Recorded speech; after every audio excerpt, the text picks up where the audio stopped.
5 podcast styles you can follow.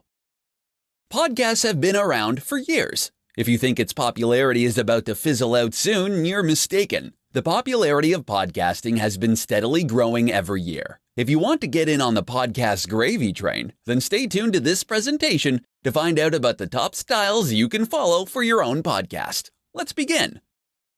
Number 1, the solo show. This podcast style is probably the easiest one to use when you're just starting out. Many podcasts are hosted by an individual. Solo hosts often use their name on the podcast show title, like John Smith's Awesome Podcast Show. Solo podcasts are also easy to produce. You don't need to wait for someone else to become available. You can simply record your episodes as and when you feel like it. The only downside is you'll probably run out of things to say much faster than if you're doing the show with someone else. Number 2, MultiHost Show. Many podcasts nowadays now follow this style. When you've got 2 or more people sharing ideas and thoughts, then there's less chance you'll run out of topics to talk about. You'll be able to present different ideas to your listeners. You can even agree to disagree on most topics to make your show interesting. Number 3, one-on-one interview.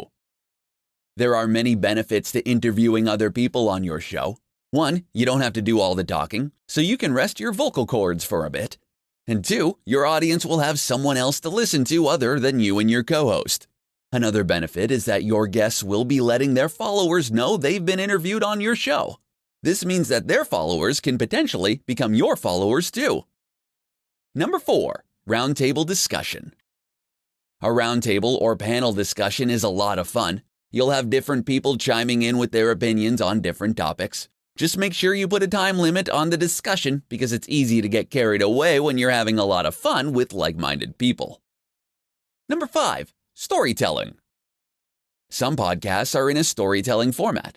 Sometimes the host will be reading one story for the entire show. For other shows, they'll narrate one story over the course of an entire season. So it's sort of like a radio drama, but in podcasting format.